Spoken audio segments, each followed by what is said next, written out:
There was that one place I always thought about, and I just wanted to be there with you. The place that no eye has ever seen, the place that no heart has ever perceived. I had a great feeling inside of me. Assalamualaikum warahmatullahi wabarakatuh. Waalaikumsalam warahmatullahi wabarakatuh. Selamat pagi anak-anak ibu semuanya. Pagi ibu.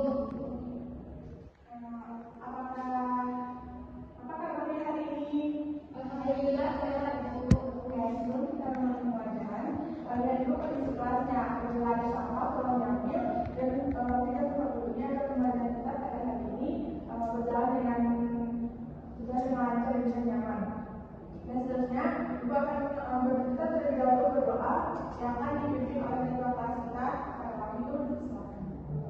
Baik, kita awali pembelajaran dengan berdoa. Berdoa mulai.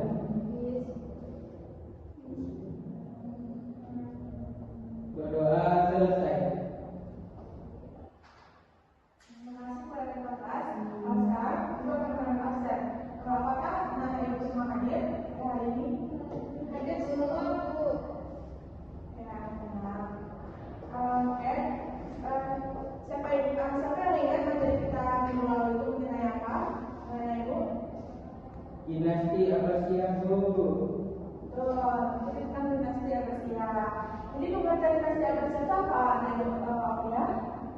Dinasti Abbasiyah adalah dinasti yang Islam yang mengalami puncak kejayaan, yaitu berkuasa selama lebih kurang 5 abad.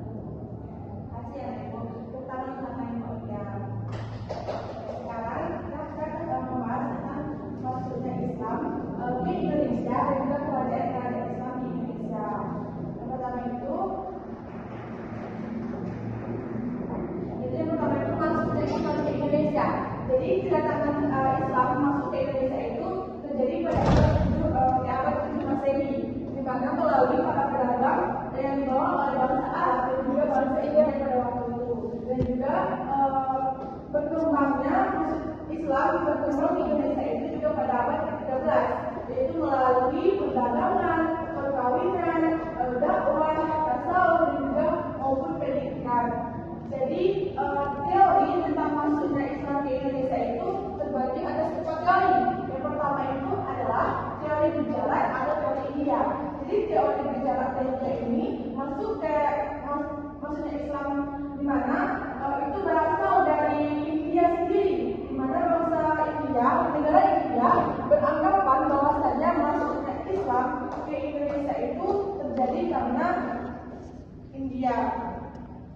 Di mana masuknya Islam ke Indonesia, teori berjalan atau India beranggapan bahwasanya masuknya Islam ke Indonesia itu terjadi pada abad ke-7, yang dimana berkembang pada abad 13 Masehi. Yang kedua yaitu teori Mekah, di mana teori ini dikembangkan sebagai tanggapan atas teori berjalan atau yang sebelumnya. Di mana teori Mekah ini beranggapan bahwasanya masuknya Islam ke Indonesia itu berasal dari bangsa Arab sendiri, di mana bangsa Arab dengan adanya perdagangan yang dibawa oleh bangsa Arab ke Indonesia, maka terjadilah masuknya Islam ke Indonesia pada saat itu. Selanjutnya yaitu teori Persia, di mana teori Persia ini mengatakan bahwasanya bangsa Persia atau Iran membawa Islam ke Indonesia itu pada abad ke-13.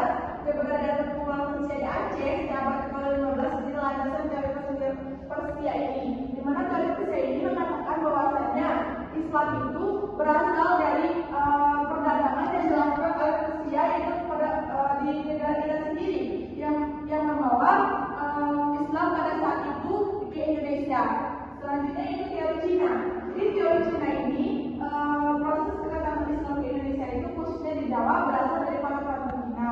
Jadi ada 4 teori yang membawa masuknya Islam ke Indonesia. Yang pertama itu karena adanya teori berjalan dari India, yang kedua ada teori Mekah, yang ketiga adanya teori Persia, dan juga teori Cina. Selanjutnya itu proses Islamisasi memang tidak berhenti sampai berdirinya kerajaan-kerajaan Islam. berlangsung intensif dengan berbagai cara dan saluran. Jadi saluran Islamiyah tersebut yaitu ada 4 yang membawa maksudnya Islam Indonesia. Yang pertama itu ada saluran perdagangan. Dengan adanya perdagangan, maka Islam itu mudah masuk ke Indonesia karena adanya faktor perdagangan yang dibawa oleh Gujarat, Jawa, Rusia, Cina, bahkan ke Amerika. Yang kedua yaitu saluran perkawinan, di mana banyak sekali sufi masyarakat melakukan perkawinan pada saat itu sehingga banyak generasi Islam yang mendorong maksudnya Islam ke Indonesia.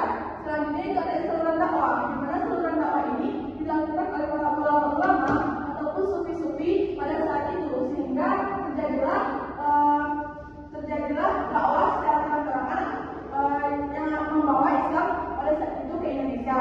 Selanjutnya itu ada saluran pendidikan seperti pada saat itu ada pesantren, ada sufi dan ulama-ulama waktu itu yang belajar di pesantren sehingga banyak sekali terjadinya keislaman pada saat itu yang membawa Islam lebih maju ke Indonesia dan lebih masuk ke Indonesia. Selanjutnya itu kerajaan-kerajaan Islam di Indonesia. Yang pertama itu adalah kerajaan Samudra Pasai. Jadi kerajaan Samudra Pasai itu pada hakikatnya adalah kerajaan bercorak Islam kedua di Aceh, meskipun banyak sejarah bangsawan mengatakan bahwasanya Samudra Pasai ini termasuk kerajaan nomor 1 di Aceh, tapi itu tidaklah benar karena Samudra Pasai ini merupakan kerajaan bercorak Islam kedua di Aceh, di mana kerajaan ini masih terletak di pesisir timur Aceh, di mana masa kerajaan Samudra Pasai ini merupakan periode di mana hukum Islam diterapkan dalam berbagai bidang kehidupan yang kemudian berlangsung lebih dari 2 abad dan diawali oleh kerajaan Samudra Pasai sendiri. Di mana kerajaan Samudra Pasai itu yang pertama Sultan Malik Al-Saleh.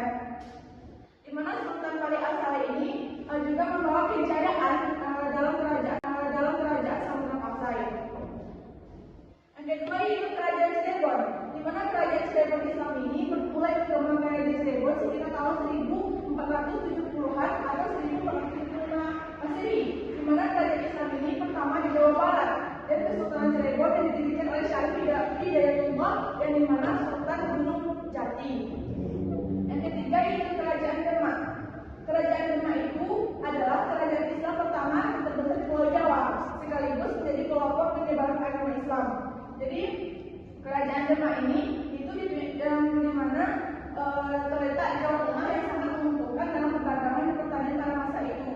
Jadi kerajaan Demak ini juga membawa perdagangan Islam pada saat itu. Selanjutnya itu kerajaan Banten, di mana Banten ini merupakan penghasil dari cat atau memiliki pelabuhan yang biasa disinggahi kapal-kapal dagang Cina, India dan Eropa untuk berlabuh. Dan lokasi Banten ini juga strategis membuka jalan bagi masuknya dan berkembangnya Islam. Selanjutnya itu kerajaan Mataram. Kerajaan Mataram itu juga termasuk kerajaan-kerajaan Islam di Indonesia, di mana kerajaan Mataram ini terdiri sejak munculnya Kesultanan Pajang Jawa Tengah. Kerajaan pertamanya adalah Sutowijoyo yang bergelar penembahan seperti Sayyidi Pramodiogomo. Jadi kelima kerajaan ini termasuk kerajaan Islam di Indonesia, di mana membawa perdagangan di dalam Indonesia sendiri dan sangat berperan penting dalam kerajaan Islam di Indonesia.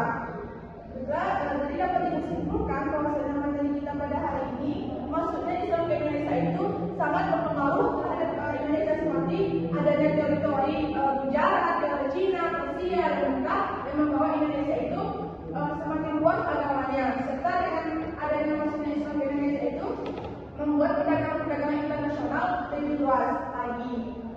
Dan juga kerajaan-kerajaan yang ada di Indonesia itu ada 5: kerajaan Samudra Pasai, kerajaan